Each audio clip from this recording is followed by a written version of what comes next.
Amis, bonjour et bon dimanche. La question rejaillit en tout temps. Qui est cet homme? C'est la question des pêcheurs et des paysans, appelés par ce prédicateur étonnant au bord du lac. Qui est cet homme? C'est cette question-là qui va les conduire à devenir ses disciples. Qui est cet homme? La question devrait être nôtre pour pouvoir devenir des chrétiens.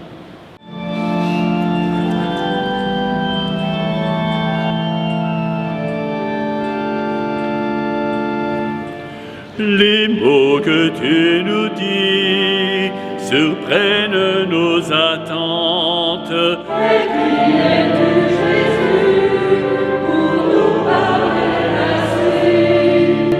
Viens-tu aux nuits pesantes donner le jour promis? Et celui qui vient pour libérer nos vies.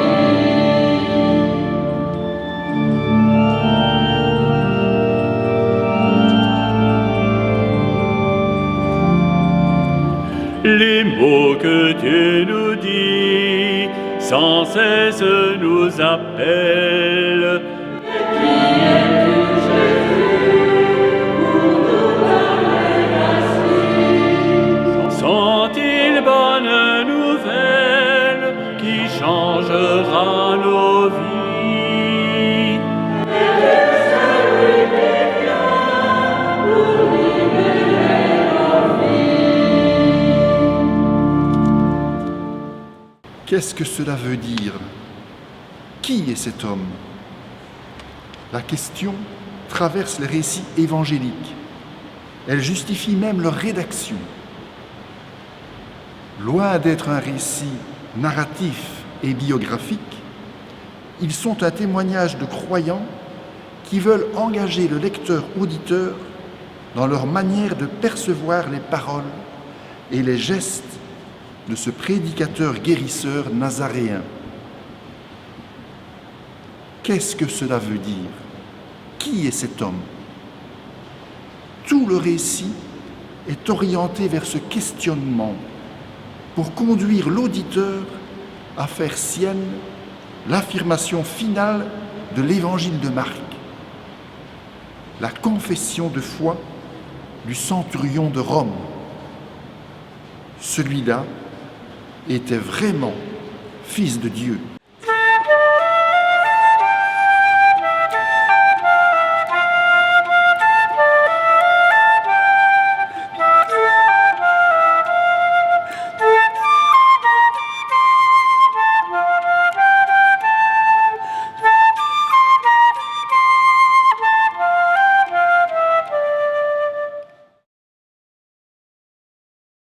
Le don de Dieu est venu jusqu'à nous. Un monde nouveau surgit aujourd'hui. Une parole de grâce suscite notre émerveillement. Le Seigneur passe. Puissions-nous l'accueillir. Prophète de l'Alliance, nouvelle du Père, entendrons-nous ta promesse? Parole vivante du Dieu qui tient parole. Ouvrirons-nous notre cœur à ce qu'elle annonce? Libérateur et sauveur qui nous révèle notre dignité, entrerons-nous dans l'alliance qui fait de nous des fils?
Dès les premières pages de son évangile, Marc lève le voile sur la personnalité de Jésus. Il nous est révélé comme le Saint de Dieu au cours d'un exorcisme. Un homme est tourmenté par un esprit mauvais. Cet homme n'est plus lui-même. En lui semble habiter une force contraire qui le domine et le déshumanise. L'évangéliste nous montre Jésus aux prises avec cette puissance qui invite à confondre les choses de la lumière et celles des ténèbres. Nous pouvons être désarçonnés par ce récit. Apparemment, nous ne sommes plus familiers de cette matérialisation du mal. L'exorcisme nous paraît un geste suranné. La question n'est pas de savoir ce qui s'est passé. Nous manquerions la visée du récit. La question est plutôt qu'est-ce qui est engagé dans ce récit? Où veut-il nous conduire? Nous devrions partager l'interrogation des contemporains du possédé. Qui est cet homme? De l'évangile de Jésus-Christ selon saint Marc. Jésus et ses disciples entrèrent à Capharnaüm. Aussitôt, le jour du sabbat, il se rendit à la synagogue et là, il enseignait. On était frappé par son enseignement, car il enseignait en homme qui a autorité et non pas comme les scribes. Or, il y avait dans la synagogue un homme tourmenté par un esprit impur qui se mit à crier « Que nous veux-tu, Jésus de Nazareth? Es-tu venu pour nous perdre? Je sais qui tu es le Saint de Dieu. » Jésus l'interpella vivement. « Tais-toi, sors de cet homme. » L'esprit impur le fit entrer en convulsion, puis, poussant un grand cri, sortit de lui. Ils furent tous frappés de stupeur et se demandaient entre eux « Qu'est-ce que cela veut dire ?» Voilà un enseignement nouveau donné avec autorité. Il commande même aux esprits impurs et ils lui obéissent. Sa renommée se répandit aussitôt partout, dans toute la région de la Galilée.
le Deutéronome, le prophète doit transmettre fidèlement la parole de Dieu et doit être écouté comme un envoyé de Dieu. Sa prédication est donc un événement du salut. La prise de parole de Jésus, appuyée par sa mise en œuvre dans la guérison du possédé, est donc surgissement des temps nouveaux. Du livre du Deutéronome. Moïse dit au peuple d'Israël: au milieu de vous, parmi vos frères, le Seigneur votre Dieu fera se lever un prophète comme moi, et vous l'écouterez. Le Seigneur dit: je mettrai dans sa bouche mes paroles, et il leur dira ce que je lui prescrirai. Si quelqu'un n'écoute pas les paroles que ce prophète prononcera en mon nom, moi-même, je lui demanderai compte. Mais un prophète qui oserait dire en mon nom une parole que je ne lui aurais pas prescrite, ou qui parlerait au nom d'autres dieux, ce prophète-là mourra. Dieu notre Père, un prophète s'est levé parmi nous. Tu as visité ton peuple. Aujourd'hui, écouterons-nous sa parole? Suscite notre étonnement, affermis le désir de chercher et la volonté de nous laisser questionner, que nous puissions connaître la grâce de notre guérison et découvrir la puissance de ton salut offert.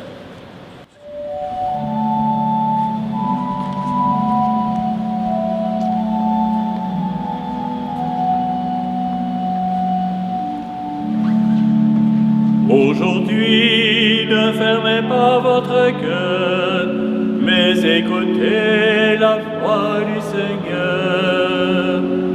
Venez, crions de joie pour le Seigneur, acclamons notre rocher, notre salut. Allons jusqu'à lui en rendant grâce, par nos hymnes de fête, acclamons-le.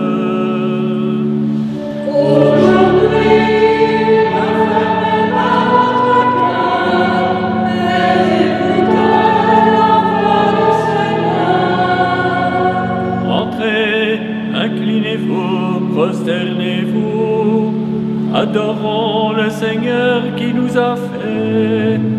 Oui, il est notre Dieu, nous sommes le peuple qu'il conduit, le troupeau guidé par sa main.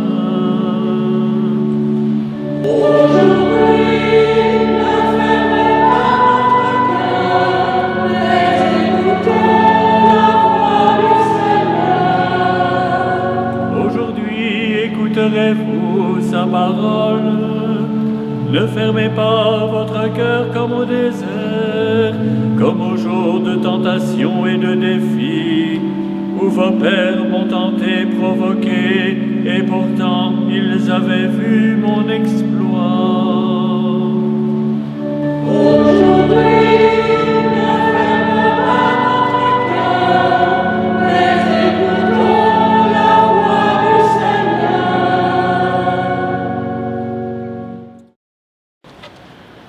Dans la confiance, prions Dieu notre Père. Il nous sauve en son Christ. Tu nous libères des puissances du mal. Enlève de nos cœurs toute violence. Tu as donné au monde Jésus, le Sauveur. Accomplis tes promesses en faveur des hommes. Ta parole est source de vie. Garde-nous fidèles à son enseignement. Ton royaume est offert à tous les peuples.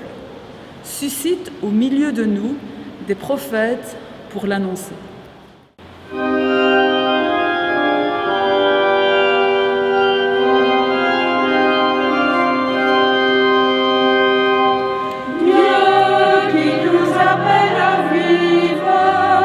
Au combat de la liberté.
Un chrétien est toujours quelqu'un d'étonnant. Le chrétien est précisément celui ou celle qui, quelque part, doit dénoter, surprendre, interroger. Être chrétien, c'est autant être soi qu'une présence particulière de Dieu qui s'incarne. Et Dieu est toujours quelque part étonnant. L'Évangile nous dit que les auditeurs de Jésus furent tous frappés de stupeur et se demandaient entre eux « Qu'est-ce que cela veut dire ?» Le Christ ne laisse pas les gens indifférents, il est étonnant. Le chrétien est celui qui a toujours quelque chose d'étonnant en lui, qui pose question, qui entre quelque part en contradiction avec l'esprit du monde. Il doit y avoir de notre part une façon particulière d'aimer, qui se voit et qui surprend. Sa renommée se répandit aussitôt partout dans toute la région de la Galilée. C'est parce qu'à bien des égards, il est étonnant par rapport à la culture ambiante que le christianisme se répand. Et si aujourd'hui chez nous, sa renommée est fort ternie, c'est sans doute parce que ceux qui se revendiquaient de l'Église n'avaient plus rien d'étonnant, qu'ils n'apparaissaient finalement pas bien différents d'autres qui ne croyaient pas. Qu'est-ce qui étonne encore aujourd'hui du christianisme ? En quoi, en tant que chrétien, suis-je surprenant ? Au fond, quel est l'impact de mon témoignage de l'Évangile en ce monde ? Marc nous raconte que le premier acte posé par Jésus, à peine a-t-il appelé ses premiers disciples, est un exorcisme. À la synagogue de Capharnaüm, il guérit un homme tourmenté par un esprit impur. Bien sûr, il est dit qu'avant, il enseignait et qu'on était frappé par son enseignement, mais l'Évangile, à ce stade, ne rapporte aucune des paroles enseignées par Jésus. À dessein, Marc place l'acte avant le discours. Son propos est d'établir d'emblée l'autorité de Jésus. D'abord dire que l'autorité ne s'affirme pas de soi. On ne se proclame pas tant parent que l'on est reconnu parent. On ne se proclame pas tant professionnel que l'on est reconnu professionnel. On ne se proclame pas tant chrétien que l'on est reconnu chrétien. Mais surtout, que l'autorité ne s'affirme pas, qu'elle s'établit d'abord en acte. C'est parce qu'on est fructueusement parent, professionnel ou chrétien que l'on est reconnu tel. Je ne suis pas chrétien parce que simplement je le confesse. Je suis chrétien parce que je le donne à voir. Le Christ ne s'affirme pas tant sauveur que pratiquement il sauve. Il n'est pas tant nécessaire de proclamer l'amour que d'aimer. Ainsi, l'autorité de Jésus s'établit d'elle-même. Avoir autorité, c'est d'abord faire impression sans parole ou préalablement à toute parole par des actes rédempteurs. L'autorité s'exerce quand la parole est acte et que l'acte est parole, quand existe une parfaite adéquation des deux. Et au fond, la crise actuelle nous le montre. Quand les paroles du gouvernement ne sont pas suivies des actes, c'est sa crédibilité et donc son autorité qui s'effondre. Sans parler de l'Église, quelle autorité conserve-t-elle aujourd'hui ? Celle du seul pape François ? Si jadis l'Église a pris l'ascendant sur l'Empire romain qui la persécutait, ce n'est pas avec des discours, ni par l'affirmation de soi, ni même de la beauté de son message. Si l'Église a pu recevoir par le passé quelque autorité, c'est parce qu'elle s'est d'abord instituée service social, agent de guérison et de résurrection. Le discours seul n'est que théorie, et personne ne vit en théorie. Avant toute chose, être chrétien, ce n'est pas dire, c'est faire. Concrètement aimer et apporter du soin. Le christianisme n'est pas tant parole affirmative qu'action parlante, divinement parlante.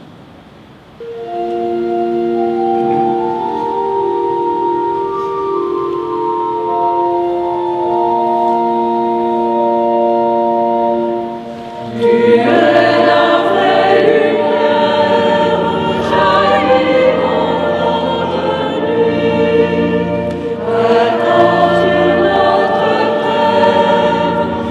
toi qui nous conduis.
Dans la première lettre aux Corinthiens, la pensée de Paul est constamment tendue entre deux pôles. Il y a d'une part la vie présente qui demande tout notre engagement, et d'autre part la vie radicalement nouvelle qui doit inaugurer le retour du Christ. Si les propos qu'il tient sur le célibat et les motifs qui, pour lui, le justifient comme signe du royaume, peuvent nous déconcerter, on n'oubliera pas de mettre en relief le désir de Paul pour les chrétiens, qu'ils accèdent à la vie qui leur est acquise dans le Christ ressuscité. De la première lettre de saint Paul apôtre aux Corinthiens. Frères, j'aimerais vous voir libre de tout souci. Celui qui n'est pas marié a le souci des affaires du Seigneur. Celui qui est marié a le souci des affaires de cette vie. En vous disant cela, je veux vous proposer ce qui est bien pour que vous soyez attachés au Seigneur sans partage. Vraiment, il est bon de te rendre grâce, Dieu notre Père. Il est bon de chanter ta gloire. Par Jésus, ta parole faite chair. Au milieu de nous, il révèle ta fidélité. Ses gestes de puissance et de bonté ravivent notre espérance. Sa mort et sa résurrection libèrent les hommes des forces du mal, et c'est pourquoi, unis à tous ceux qui l'ont accueilli, animés par ton esprit, nous bénissons ton nom, Dieu très saint. Notre Père, qui es aux cieux, que ton nom soit sanctifié, que ton règne vienne, que ta volonté soit faite sur la terre comme au ciel. Donne-nous aujourd'hui notre pain de ce jour. Pardonne-nous nos offenses, comme nous pardonnons aussi à ceux qui nous ont offensés. Et ne nous laisse pas entrer en tentation, mais délivre-nous du mal. Car c'est à toi qu'appartiennent le règne, la puissance et la gloire, pour les siècles des siècles. Amen.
Qui donc est celui-là?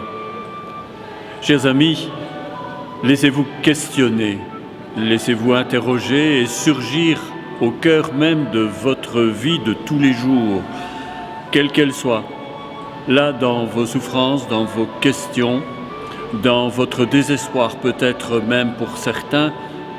Laissez encore surgir cette question, cette interrogation, qui donc est celui-là, celui que nous vous avons annoncé avec toute notre équipe en cette église Saint-Remy ce dimanche. Puissiez-vous vous laisser étonner cette semaine par l'homme venu de Nazareth.